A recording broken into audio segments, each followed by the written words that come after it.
Números capítulo 22. Então disse Deus a Balaão: Não irás com eles, nem amaldiçoarás o povo, porque é povo abençoado. Versículo 12.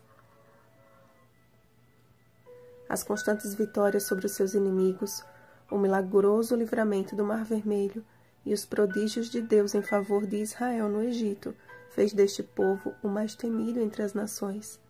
Além de ser muito numeroso, o santuário móvel revelava a presença de um Deus todo-poderoso e intimidava todo aquele que o avistava. Diante de tão poderosa ameaça, Balaque, rei dos Moabitas, temeu por seu reino. Ele sabia, porém, que não se tratava apenas de evitar uma guerra com lanças e espadas, mas de um conflito que envolvia forças espirituais. Julgando haver na terra alguém capaz de interromper a bênção divina, Balaque mandou chamar um conhecido adivinho, cujos encantamentos eram famosos em seus resultados. A Bíblia não menciona a origem de Balaão, mas que ele tinha conhecimento do Deus verdadeiro. Persuadido pelos anciãos dos Moabitas e os anciãos dos Midianitas, Balaão lhes ofertou pousada e lhes pediu que aguardassem a resposta do Senhor quanto ao seu pedido. A primeira fala do Senhor ao vulgo profeta veio em forma de pergunta: Quem são estes homens contigo? Ora, Deus sabia quem eles eram. A pergunta era, na verdade, uma reprovação à atitude de Balaão, que deveria tê-los mandado embora assim que tivesse ouvido a proposta, mas seu coração ansiava pelas recompensas oferecidas. Ciente da resposta divina, logo pela manhã, dispensou os príncipes de Balaque para que retornassem à sua terra. O medo do rei pelo confronto com o povo de Deus, no entanto, fez Balaque insistir com Balaão, enviando-lhe príncipes mais honrados do que os primeiros, com promessas superiores. A primeira experiência não fora suficiente para que Balaão dispensasse a comitiva. Ele esperava que, de algum modo, pudesse ser recompensado. Segunda vez, submeteu-se aos encantos da cobiça. O Senhor já havia lhe dado resposta, mas ele insistiu em obter a resposta que pudesse favorecê-lo. Partindo para uma missão fadada ao fracasso, seguiu a passos pesados ao encontro de seu benfeitor. Sua consciência não o deixava em paz, e nesta viagem maldita, aliviava suas tensões, espancando o animal que parecia estar tão nervoso quanto o dono.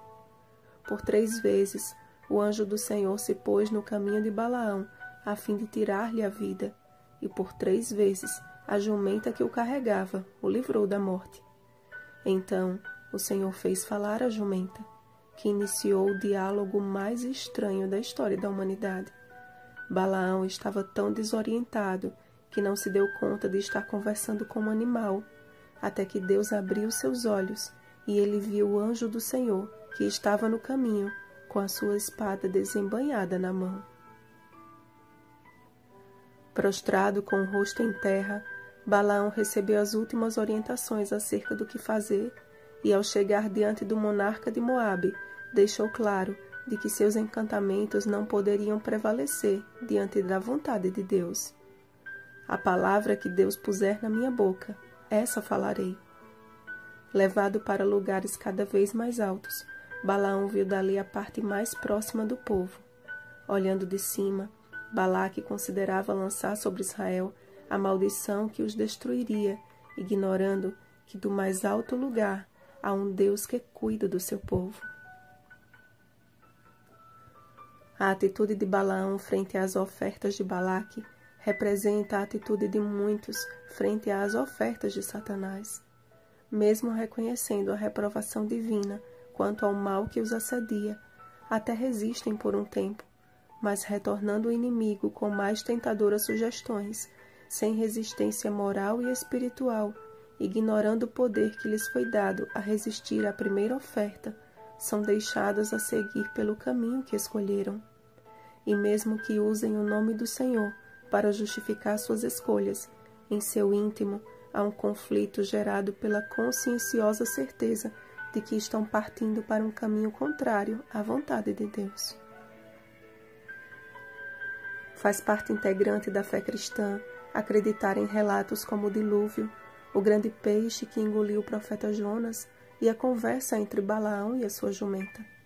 Os atos sobrenaturais de Deus simbolizam o seu grande zelo em fazer com que o homem caminhe na direção correta. A jumenta simboliza o incomparável amor de Deus em nos salvar de nós mesmos. Como Balaão, muitos vagueiam pelas estradas da vida em busca de honras desta terra. A justiça de Deus arde como espada flamejante diante de nossos pecados, mas as suas misericórdias nos desviam do castigo merecido.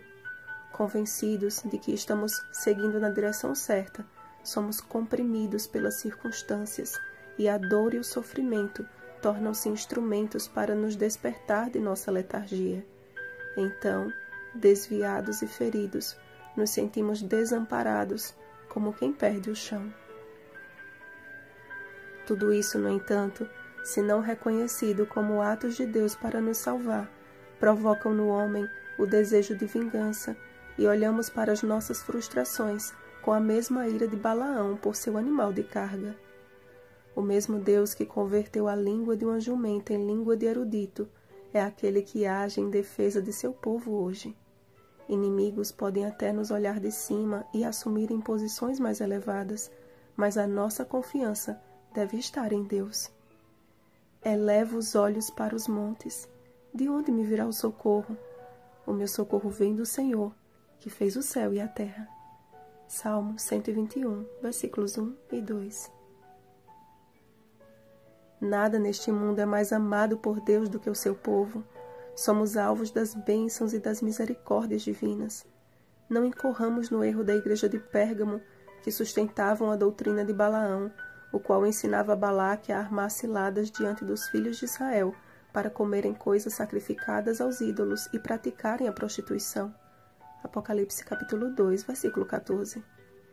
No que tudo indica, Balaão prosseguiu em auxiliar o rei de Moabe em suas investidas contra Israel. Isto nos mostra que precisamos ter muito cuidado quanto àqueles que afirmam ser profetas de Deus, mas cujos corações são contaminados pela cobiça. Avancemos em oração para as cenas seguintes desta história repleta de ricos ensinamentos. Bom dia, povo abençoado de Deus. Rosana Garcia Barros.